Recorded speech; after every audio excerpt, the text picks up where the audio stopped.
Howdy do. It's been a while. I've got a bug up my ass today, so I've got to share something that's been in my head annoying me that I know can help every single person out there with a spine or a body to learn how to move better and more efficiently without pain. If you remember my element series with the alchemy, that was like a lower level of this system. What I'm about to show you is kind of the full, I guess one full pattern of the system, because there's a key point of this system of movement that it's a fractalized organization of movement, basically. Like, it's the organization of how movement flows in the body is fractalized depending on which scale you're applying the pattern to, but it all fits the same archetype, so to speak. So we'll get right into it. I'll explain each part of the diagram and what they mean, and then how they flow through each other. So, mind the shit diagram. We'll start with one. Every movement has a goal.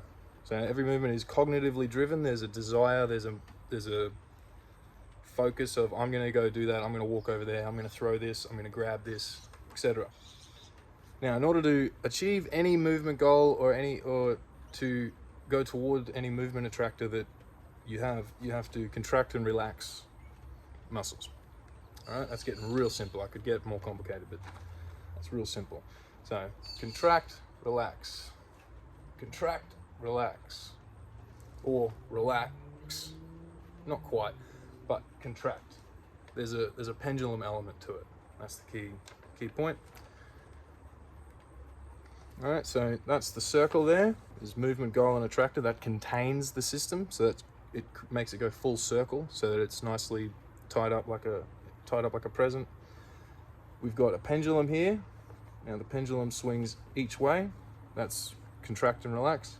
The pendulum is hanging from a hierarchy, which I call the hierarchy of movement. At the top, we've got adaptability up here. Adaptability is made up of stability on this end, movability on this end. So you've got the stability of a joint, which would be the shoulder being in the right position, like in the socket, and then you've got movability, which is the ability to move the joint. Now, adaptability would be to throw a ball while keeping the shoulder joint stable and mobile. That would be the hierarchy of movement. So any movement whatsoever, no matter what goal it is, what attractor you've got, you're going to have to contract and relax using stability, movability, and adaptability.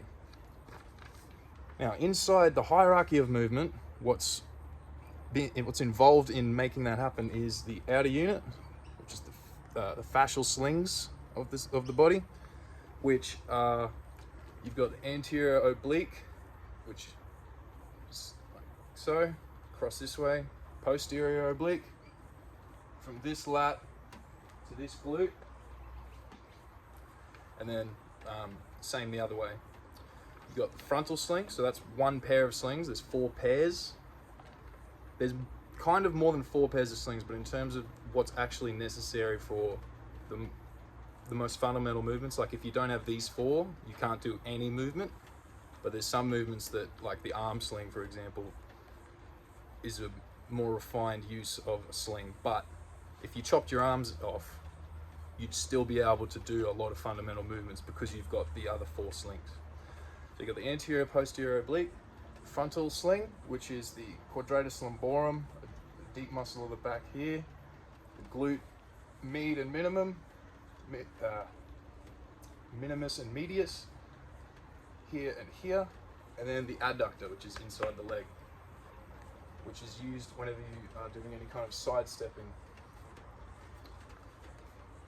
Then you've got the deep longitudinal sling, which runs from about, I guess, the top of the head, or the occiput on this side, runs all the way down, crosses over here, goes down this leg, all the way down the heel, then it comes up the front of the body, crosses down, and then finishes up here.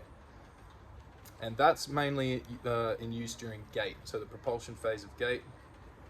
You step in, there's a load, it goes up through that entire sling. You've got to dissipate the load before it gets to the head, otherwise you'll rattle the brain, and then from there you propel forward.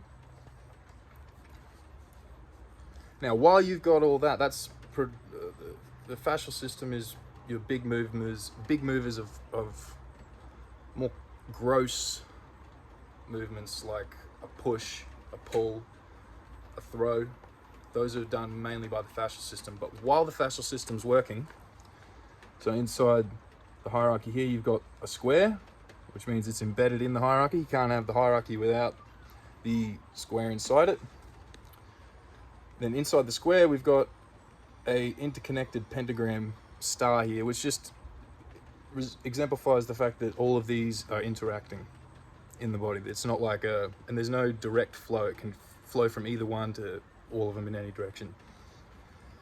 And in the inner unit, we've got the diaphragm, pelvic floor, TVA, thoracolumbar fascia, and the internal oblique, but the posterior fibers. So the internal oblique is kind of there, posterior fibers would be towards the back. Now, how this all works together is if we go with the movement goal of breathing, which is the most simple one that everyone does no matter what. If you're watching this, you're breathing. And there is a way to do it more efficiently or less efficiently. So contract and relax. What's happening when you're breathing is you contract the diaphragm, the belly comes out, diaphragm drops, the pelvic floor comes up, so you've got the diaphragm dropping down, pelvic floor coming up. The pelvic floor works with the TVA, and the TVA wraps around, so it wraps around like this. So you've got a corset effect from the TVA, you've got a downward pressure from the diaphragm and upward pressure from the pelvic floor, and then you've got the thoracolumbar fascia, which runs thoracolumbar from the thoracic spine to the lumbar spine, and it's a fascia that covers the whole spine. So what that does is it helps to contract the interspinal muscles, interspinalis, rotatories, all these little tiny muscles along the spine, the multifidus, things like that. So all of these are going to be working when you're breathing in order to fundamentally not fall over or like wobble about while you're breathing. It doesn't seem like much because everyone breathes, but if you watch closely, you'll see people, they might say if you've got an imbalance in your frontal fascial sling and you're leaning, I'm exaggerating it obviously, and you're leaning this way, you've got to keep the head binocular, so you won't actually be like that. You've got to tilt the head to make up for it. And then from there, you can see I like lean as I'm breathing. So you want to be in the center of the fascial sling so that you're moving three-dimensionally and not fixated in one pattern of movement.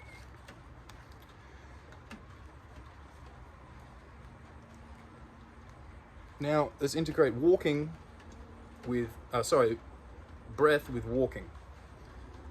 So now we breathe as we walk. So as you're breathing, you got the diaphragm pushing down, the pelvic floor pushing up, TVA stabilizing around, thoracolumbar fascia stabilizing here, and then the internal posterior fibers of the internal oblique. Those are all contracting at the same time to create stiffness so that the arms can move. So while you're walking, a healthy core will turn on very subtly. You won't have to be holding it and bracing. There'll be background tone from which you're able to swing your arms forward very naturally and flowy. Like so. So if you use this, I guarantee you without a doubt you will improve any movement whatsoever. Full stop. Let me know if this helped. Let me know if you want me to clarify any of the levels. I'll probably go through each level in depth because there's different levels of each stage of the system. So this is just how this fractal looks at one element when you're looking at one movement pattern, breathing or gait. But there's a different organization when you're looking at every movement as a whole, or movement of the psyche or the internal world. It's the same pattern. Why? Because we're in a body. Even if there's a mental process going, it's being funneled through a body.